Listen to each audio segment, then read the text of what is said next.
was made by the oil industry guys. And what it's showing, and what the part that I want to point out here is in the purple, and that's your salt domes. Now, you'll notice you're onshore here, state of Louisiana.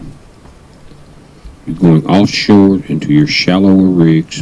You can see how they'll drill through the salt dome to get into the areas that they want. Offshore as you get into deep water here. And you notice here through the salt domes. Now, the salt dome that we're talking about, the Napoleon salt dome, is 7.7 cubic miles. Now, it's 2 miles at the top.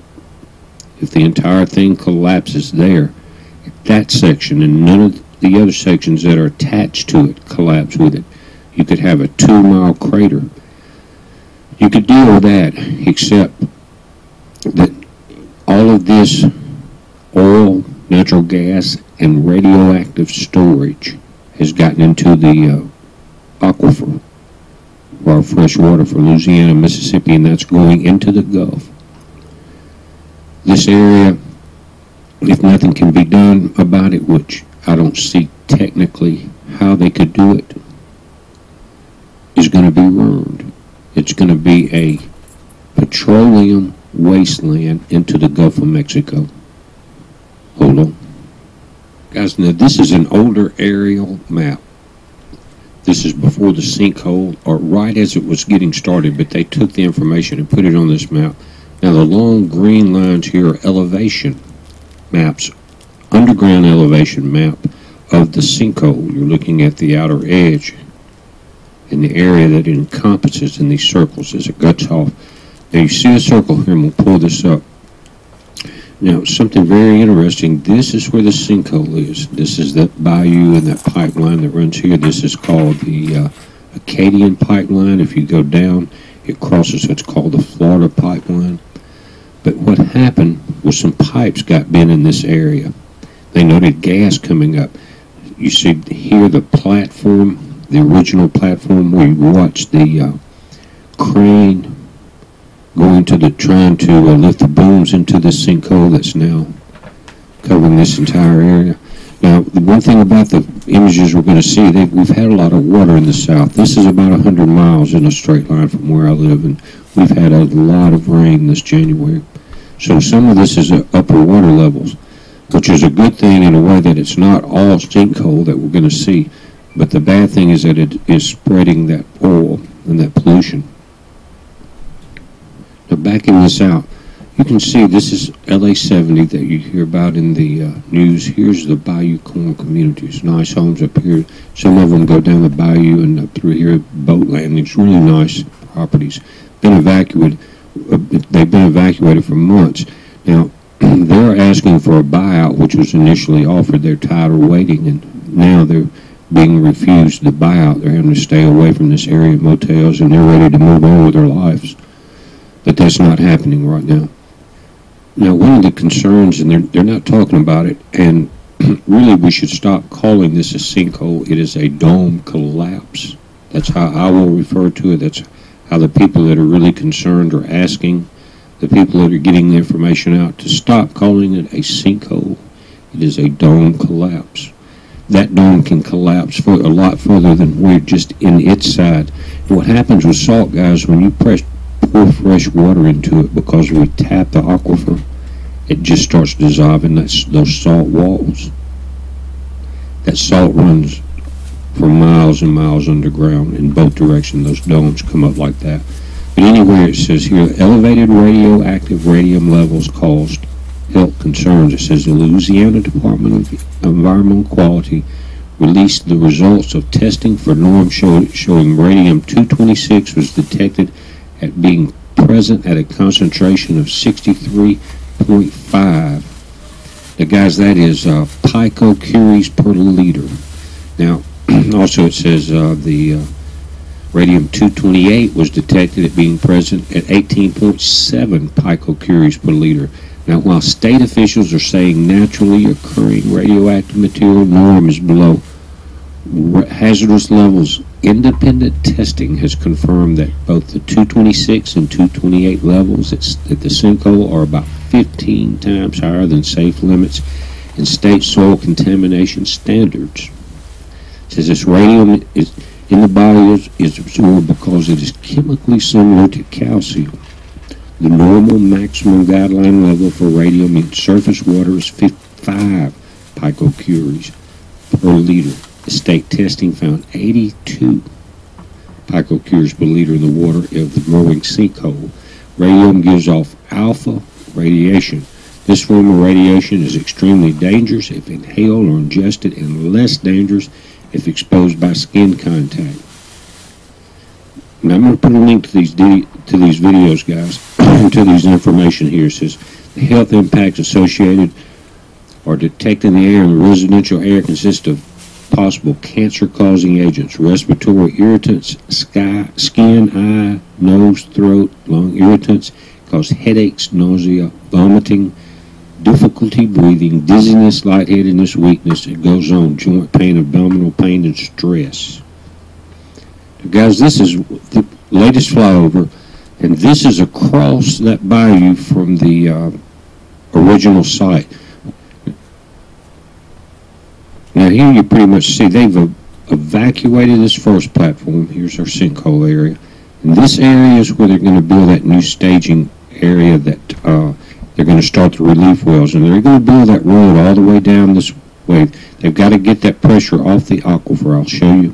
Now this is a ground shot from yesterday. It says the crews are working on the projects for the sinkhole vent system.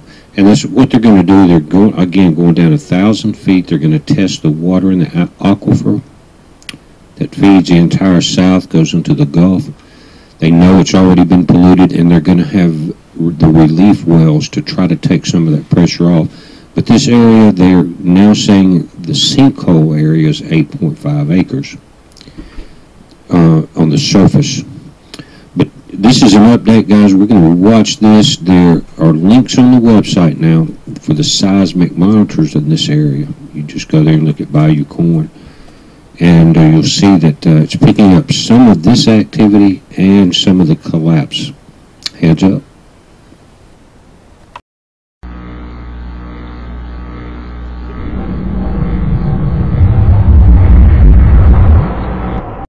Live, this is One for the Record. I'm Diana, and today is January 26, 2013.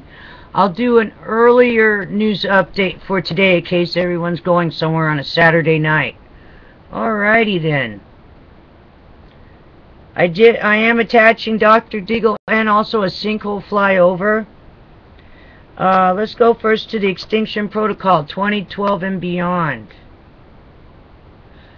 Alrighty, 2013 may be worst years for bees, say beekeepers. Alrighty. Growing unrest seen at many of the world's volcanoes. Comet Pan stars to make an appearance in March 2013. That's Comet P-A-N-S-T-A-R-R-S. Wow. UN flood killed 36 and displaced 70,000 in Mozambique.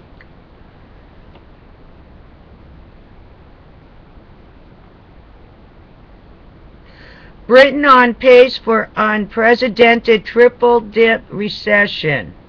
Heads up. It's coming out of the United Kingdom.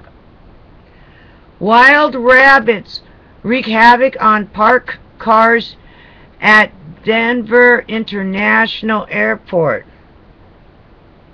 Oh, they show them inside the engine chewing up the wires over there in Denver. White Island eruption increasingly likely. And that was yesterday, but I don't believe I reported on that. Alrighty then, moving on. A lot of news for a Saturday. Glad I got on here early. The Watchers watching the world. New bubbles and new bubbles and ground cracks appeared near Louisiana sinkhole.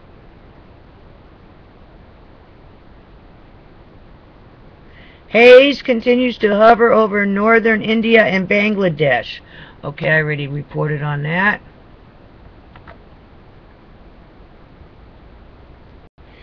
E&E News, the energy news. It's Japan, Fukushima. Here we go.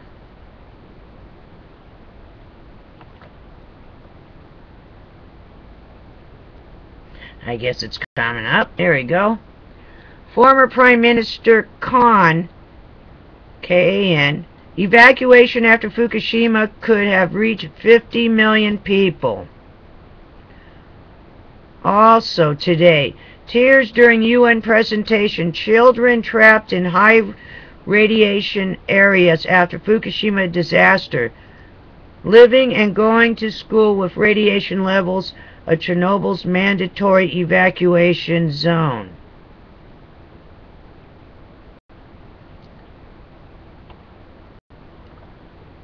Also, yesterday, worker reported smoke coming from common pool building at Fukushima Daiichi. Heads up. Let's move on to the U.S. Canada.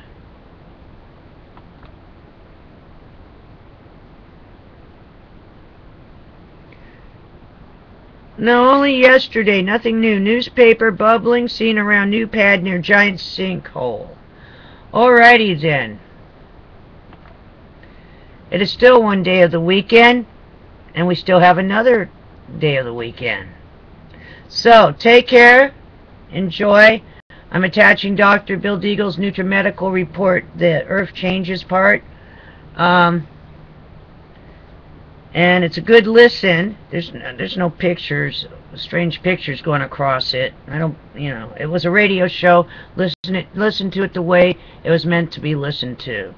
Alrighty then. And not weird pictures flashing across. Alrighty then. Take care.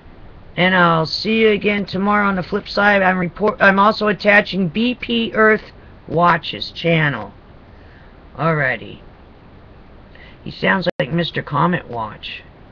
It's probably the same guy, I'm not sure, but it sure sounds like him. Take care, and always be prepared for anything.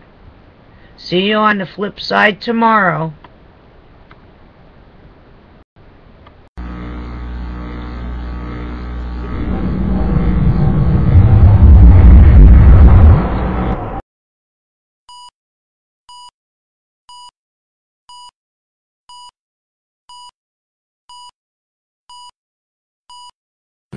Let's look at the what we call the forest in the trees.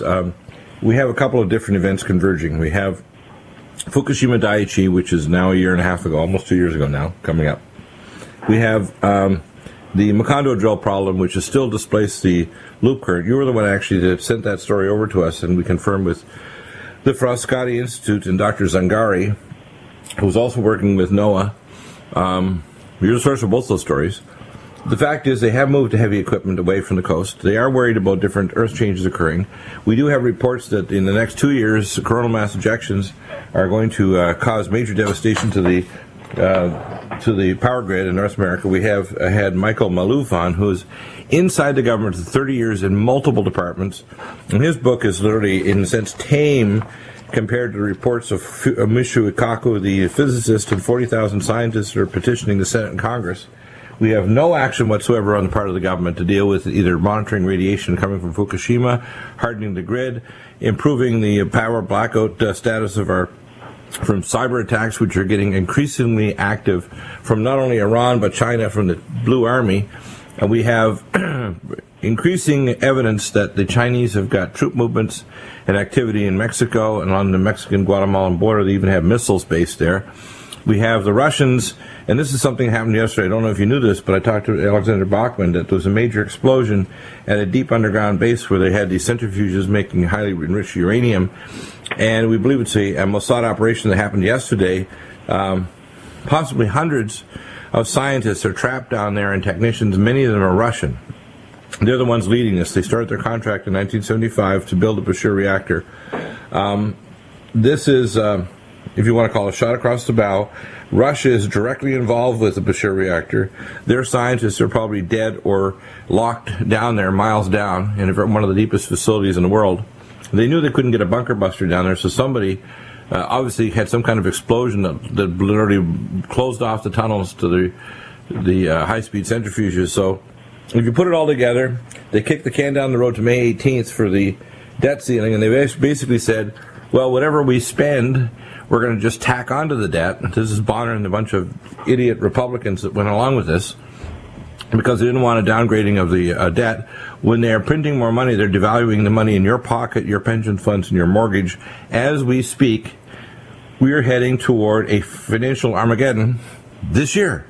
And I'm not being facetious to say this, but I see a bank holiday as what I call level 1 martial law. And I think it could be as little as 5 days to 2 weeks, but it's coming. It's coming. And it may be only just a bunch of guys standing around the banks and all the ATM machines shut down, which means, by the way, unless you have cash in your pocket, you can't buy gas, unless you have silver or gold coins, which people will try to use to pay things. Right now, the government hasn't locked down and said we can't pay with those or with cash if you have cash in your mattress.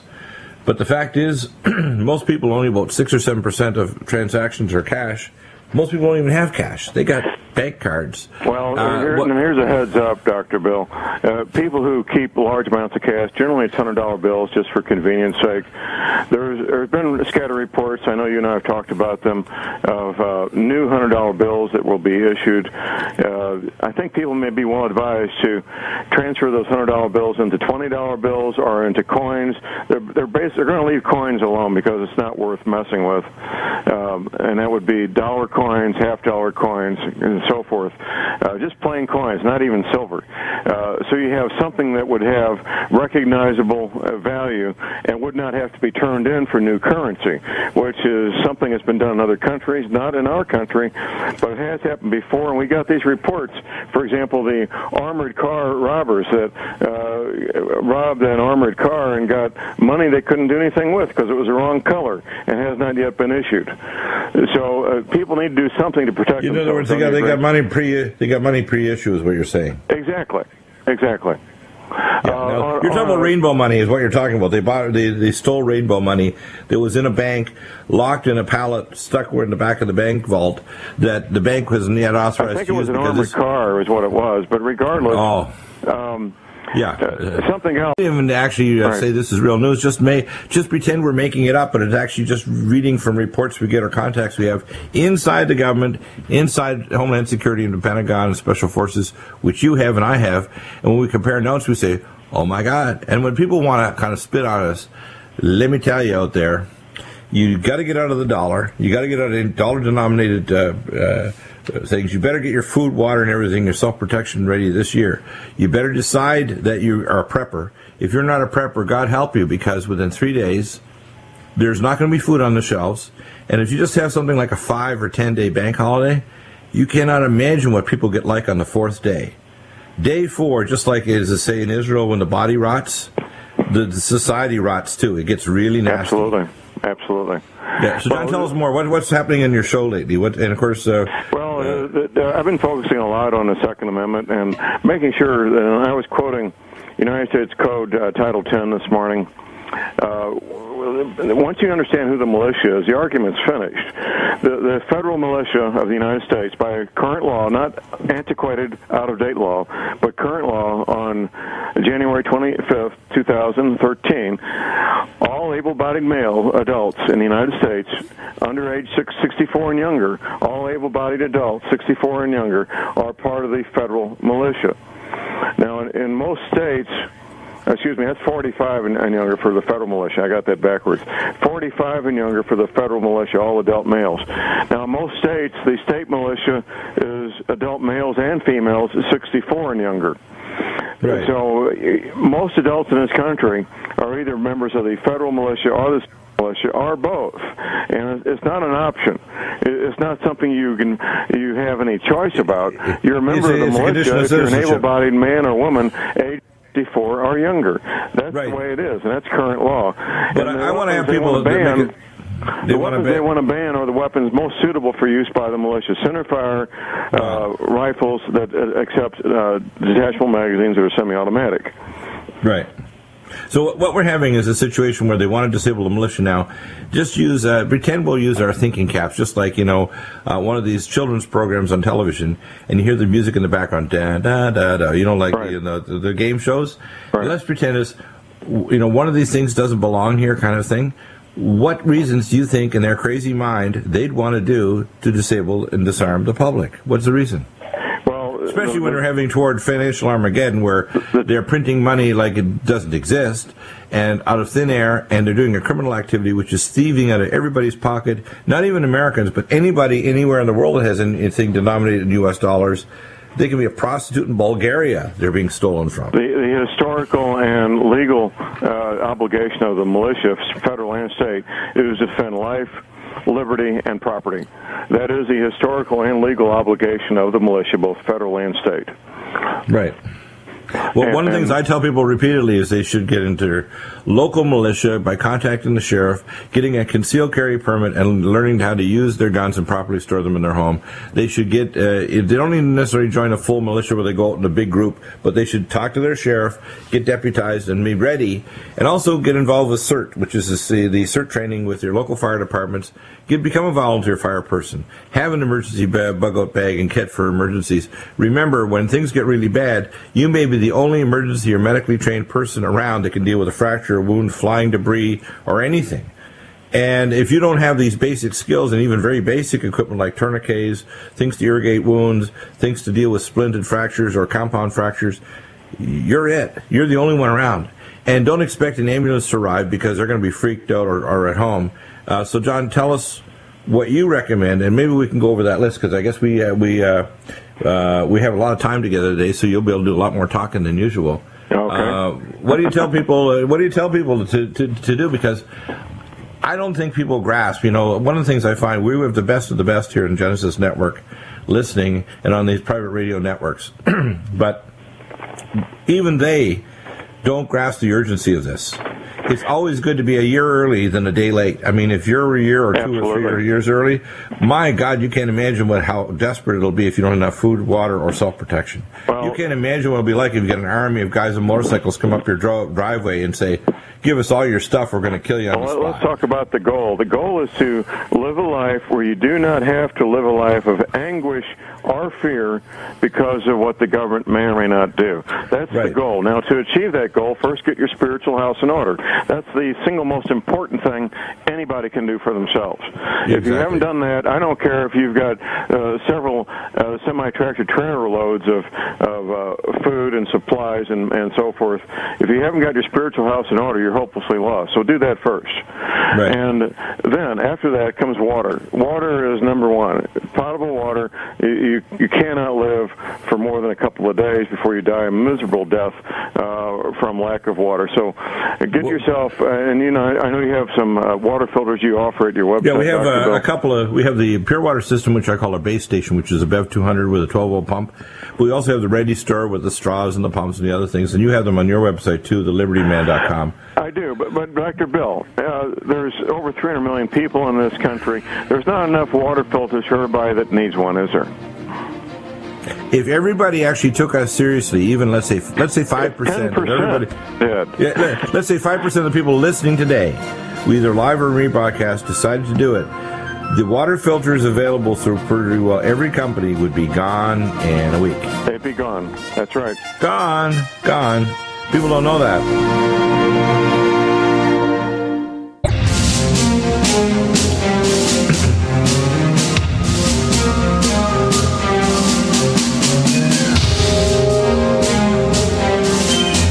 Welcome back, and I just got some reports too from Professor McCanney, and you have him on your show regularly. Professor McCanney is doing, by the way, some interesting research in how could I say it, South or Central America.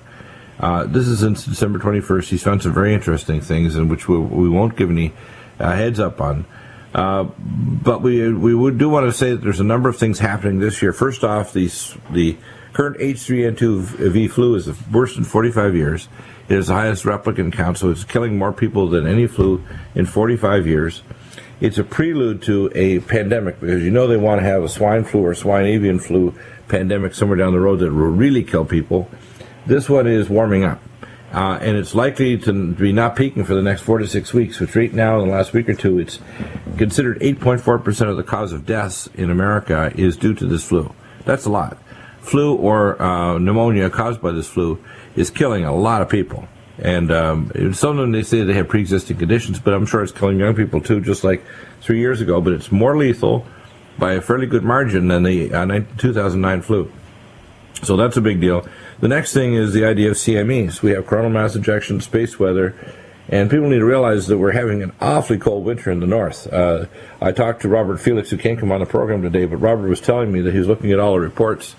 And the evidence is very clear, and it's following exactly what Dr. Habubil Adamazatov said, Dr. Easterbrook, and other scientists, that we're heading, and it will be completely clear by next year, we're heading into a cooling period, which is a Maunder, M-A-U-N-D-E-R, if you want to Google it, Maunder type cooling period or mini ice age. That cooling period, according to the Chinese scientists and Russians, with ring studies of trees, etc., suggests that this cooling period will last to 2067 to 2070. So in other words, we're heading into it now. It's going to take us a long time to come out of it, and it's going to drop the temperature considerably. It's going to crush crop formation up in the northern latitudes, and it'll cause massive population migrations and increase snow and rainfall in the northern latitudes, and it's going to cause a major geopolitical disaster for huge populated areas of the northern hemisphere. John, any comments on that?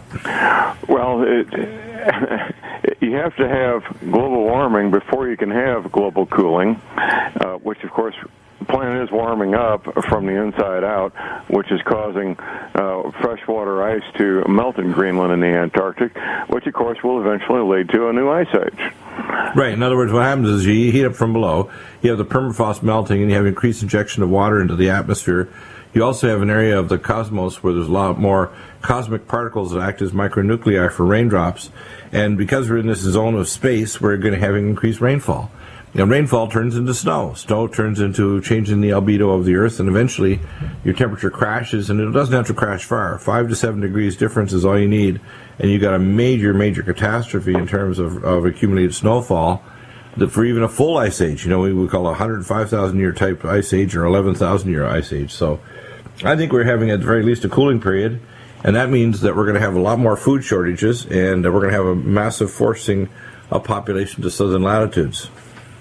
Absolutely. Absolutely. I could not agree more. That'll come over time. It'll come over time. It's not going to get boom overnight. But we're getting the warning signs of it now, and it means extreme weather is also very hard in crops, whether it's too hot some days or some weeks and too cold or too rainy the other days. And we saw this across Western Canada, where it destroyed a lot of the crops, not because it was just it was too rainy at the wrong times, and then too damn hot a few months later, which dried everything out and killed everything. So, plus we have increased ultraviolet light, which Stan Dale talked about, and They talked about 2 new bands of ultraviolet light, which are impinging on our crops, and all we need is a UV surge, which can occur with a CME. When you have a CME, you can get strobing with high-energy ultraviolet light, and that can kill your crops. All your grassy plants, just like the Bible said, and any fruit trees and blood, and boom, bloom will die. That's a big deal. So what people need to realize is that we are going to have famine coming in the future. It won't be a total famine, but it'll be a famine, especially with the Western, United States realizing 120,000 farms supply 75% of the food in America. If those trucks stop rolling because of a coronal mass ejection, in 3 days everybody will be starving. And you can imagine how nuts people will be on the 4th day when they realize that there's nothing left in the grocery shelves, and they have reduced water because they're going to get sewage backing up in all homes in the cities. And if they give much more water, then people's toilets are going to back up, and they're going to have sewage backing up in their tubs and their sinks. Right. That's going to get nuts. Well, the first drink you take of contaminated water, it's a one-way ticket to dehydration, diarrhea, and death. Yeah, people don't realize that the largest cause of death in the world is bad bacteria in water. That's right. That's the number 1 cause of death. Next is malaria. Third are other types of malnutrition disorders, but the largest cause of death is bad water. That's why when we do missionary work, we send over people to drill wells and have water filtration systems, because the first thing that's going to kill little children, especially newborns and babies, is going to be bad water, and elderly is bad water. Absolutely. Nothing else even comes close. Yeah, it really does. John, I think we have time to go over the 10-plus list, and I promised to put up an update. I also had a number of calls of people asking me, Dr. Deagle, how come you don't post up those weapons you talked about? Well, I'm not really too interested in getting a visit from Homeland Security, but I think if people are inventive, I'd like to see what they invent. Maybe they can send copies to me, but it's real simple. But I'd like to hear your 10-plus list first. Okay, we already went over water, so let's just jump with number 2 here, right. Which become the real important. Well, at least one .30 caliber rifle and 500 rounds of ammunition per adult. Next, we have cast iron cookware and skillets with cast iron lids. You need cookware that can be used indoors as well as outdoors. Number 4, a truck, preferably diesel. You need carrying capacity for people, supplies, and equipment.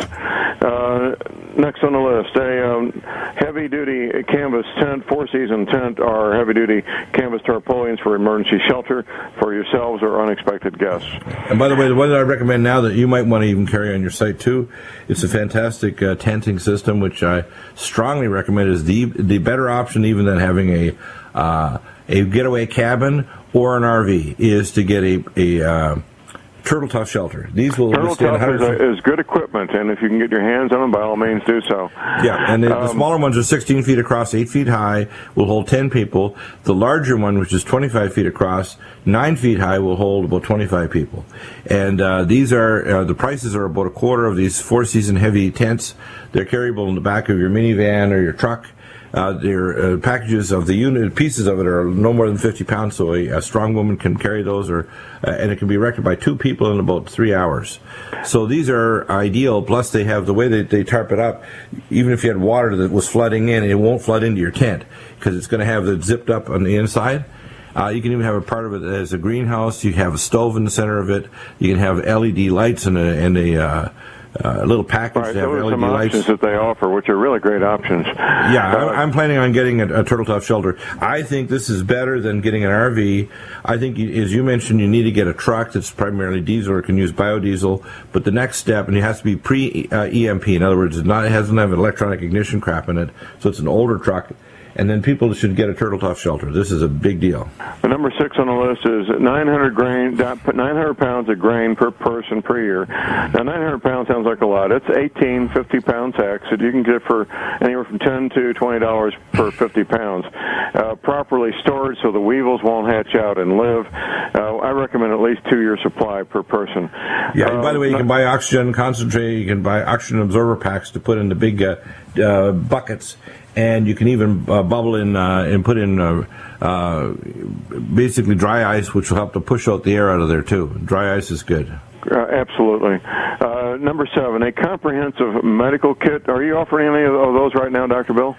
No, I tried to get. I'm working on some companies, but I don't have that down yet. Right now, I recommend Galls as one of the companies. Galls is a place where EMTs and paramedics get their stuff, and they have professional grade equipment.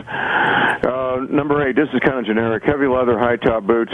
Get your boots and trousers and shirts and gloves from the same place where the plumbers, carpenters, and farmers, construction workers buy their equipment. You need heavy duty outdoor equipment. What's sold at sporting goods stores is meant for light use, recreational use. It will not stand up to manual labor. I can hear the music, and one of the places I like Kabilas is one of the places, but you want to go to these kind of stores for overalls and gear that will withstand outside work, that won't rip apart, and overalls are real important. Back in a moment with more wisdom from Don Moore, and we'll continue.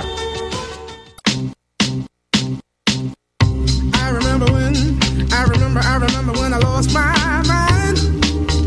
Welcome back, and John, we're down to the item number 9, vacuum packed heritage seeds, and we have a new heritage seed company. We have the Ready store, which is really good for seeds. We're also, by the way, going to be bringing back on Sea Crop. We have a Sea Crop supplier here based out of California that brings us amazing to great superfood. And you want to make sure you're not having GM food. We're going to bring on Jeffrey Smith in the next couple of weeks. Jeffrey, of course, and his scientist colleagues have discovered promoter genes and stop genes don't work properly, and of 54 different strains of genetically modified foods, they literally are switching on and off genes inside you that can turn on cancer, autoimmune disease, and wipe out your immune system against pathogens like botulinum toxin, Clostridium difficile, etc. These literally are the seeds of death, these GM seeds. They are the seeds of famine. They are the seeds of Armageddon. And if people say, oh, you're just exaggerating. No, we're talking about sober, non-Christian scientists who are saying, oh, my God, look what we found. These promoter genes that are from the cauliflower mosaic virus turn on gene complexes that don't turn off. And they have no idea which genes are going to turn on and off until they look afterwards and say, oh, my God, look what it did. And now we're realizing that these maniacs had no freaking idea what they're up to and are inserting this now, and these genes jump. They can jump from one species in one plant to another because they're a plasmid. They can cause things like, we have a super weed, a pigweed down in Louisiana and so on that's growing like crazy because it's Roundup resistant, and they need new gene changes. These promoter genes make this an aggressive, what I call an Armageddon weed. And people say, oh, no, this is not happening. I said, I'm sorry to tell you, and I'm an optimist, we have opened up the bottomless pit of genetic monstrosities, Absolutely. And the damn things are out. And people don't realize, I call it the taco chip from hell, the Bacillus thuringiensis gene complex that can get in little bees and cause colony collapse disorder, that can also get in your gut and can cause your gut bacteria to produce Bt neurotoxins forever. In other words, you have a chip, a potato chip, or a corn chip, with Bt toxin genes in it. It can actually jump into the bacteria in your gut, and your gut bacteria, unless you are completely cleaned out and then recolonized with new probiotics, will produce Bt neurotoxins forever. Is that nuts or what? Well, it's crazy. I mean, the men and women involved in this are involved in just absolute monstrosities of what they are doing. Right, when people want to say we're just speculating, no. And that's why when people say, well, what we're saying goes way beyond anything like Coast to Coast Radio or these other shows. We're dealing with hard science. When we get Jeffrey Smith on and we'll be talking about this, we're going to give you actual references too. By the way, let's move on to the book. You recommend Dare to Prepare with Holly Dale. I recommend the CERT manuals as well, which are basic life support, basic cardiac support. You have on your site, the Liberty Man, the Paratrooper bicycle. That's a fantastic device. You can also get these little carriers that you can use. You can buy at Amazon. The Troop bicycle is probably the best thing because you can ride it, carries 300 to 500 pounds of supplies and equipment. That's right. And of course, hand crank radios, you carry them on your site. We have them over on the Ready Store. Radiation detectors. We recommend that you get the radiation detectors from LESEMF. We have the best ones available. The Inspector EXP and the Inspector Plus are fantastic. We talk about our radiation protocols. You need to understand out there, they're putting some kind of pseudo shell around Fukushima. Have you talked much on your show about Fukushima and what's happening? Not recently. It's kind of calmed down on my show. Okay, well, we've been dealing with weekly updates, and what's happening, they're going to put a shell around cooling pool number 4. We are seeing still burps of radiation, major burps. This is not going to stop. In fact, it's going to continue and increase, and the bioaccumulation of radiation is poisoning crops across the northern hemisphere. And it's my contention that in 5 years, the level of radiation in the northern hemisphere will be equivalent to what it is now in Japan, which basically makes it a danger to have a pregnancy. So what we're looking at is literally, biogenetic Armageddon. And it's already happening. We're not saying, oh, this could happen. This is the consequences of literally a nuclear war without the cities on fire. Because what happens is the amount of radioisotopes being released from Japan is equivalent to a nuclear war. People need to grasp that. They also need to grasp this facility was a MOX reactor fuel plutonium detonator fuse for nuclear weapons facility. Basically, it was an occult nuclear weapons facility making nuclear weapons. So the Japanese people say, oh, they're not a nuclear power. Hogwash. If they decide to take their very fancy rockets, which the Japanese have top-level rockets that can go anywhere in the world, and put up any kind of satellite or whatever, and they marry it to warheads, the Japanese are a third nuclear power right behind Russia and America instantly. Absolutely. In fact, they have a hell of a lot more material than even Israel in terms of nuclear material. A hell of a lot more. Yeah, a lot more. In fact, the Ogimaru, which came from Russia back at the end of the Soviet era, had so much radioisotopes, everybody, including Greenpeace, were protesting and bringing it from Moscow and from Russia over to Japan, the Ogimaru ship, if you go back and look at that. Next thing, of course, is we have our Nutridyne. Everybody should be taking it every day because the effect of chronic low-level radiation, and I'm doing a lecture for the Academy of Environmental Medicine, is mitochondrial degradation. You need antipathogenics because their immune systems are breaking down. Alamax, Alamed, Silver 100, Immunomax, Nutrimune. And we have a first line of defense kit. We also have a flu kit. We have a biological radiation protection kit. I think everybody should have a greenhouse. Let's talk about that. If you don't have one, and I like the systems trading one that you can get at Home Depot or Sam's Club or Amazon. If you don't have that, at least have 100 mil poly and 2x4s and index screws so you can make one. First level power, I've found out from all the different sources at the moment, is what's called a Generac. I got a Generac 20 kilowatt generator. You can get up to 48 kilowatts, propane or natural gas. If you're in a windy area like on a coast or in a mountain, you can get a wind generator, but you have to have backup power. We know the lithium pyrophosphate batteries are the best batteries you can get that'll last 20 years or to 30 years. Or a new technology, which my nephew is a scientist in Silicon Valley that developed, which is a compression thing, but it's used for big power systems like, mega industry. We want it miniaturized, and I'm trying to see if I can get them to miniaturize it so we can have literally you store your power as compressed air. So literally, whether it's wind or whatever, you literally store it as compressed air. And they literally can store, kilowatts, 100 kilowatts, 500 kilowatts of power as compressed air, and they already have these commercially available. Wind generation, okay, but next year coming up, we have what's called the V3 generators. Those are spinning tops, 22 times more efficient than a regular solar panel. And we have the Zenith solar out of Israel. The V3 generators are made in America. The Zenith are available right now from Israel. They have two turnable dishes that focus the power on these high-powered, if you want, converters.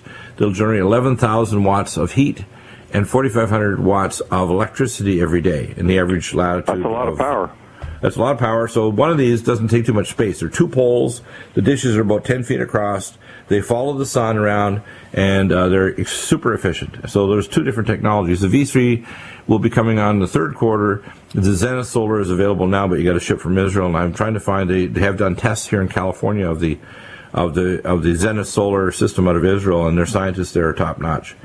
I tell people you need to have personal and group defenses. There's no point in you trying to defend your family or home alone. You need a group. That's why when you look at things like doomsday preppers, and you're an expert on this, in fact, you consult and train people on arms.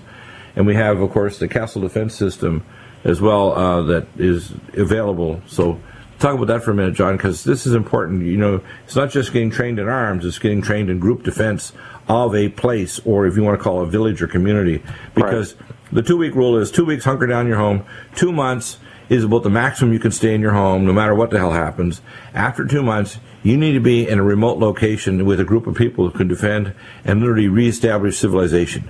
Because if things haven't reestablished normal in 2 months, it's helter-skelter. Right. You can't stay there longer than 2 months. In other words, 2 months is the limit. Beyond that, you better be out of there, because if there's anybody still surviving, you're going to have vicious gangs that have already raped, killed, and murdered a lot of people in order to still be alive. And if they manage to come up to your home and you don't have a group defense system, you're dead.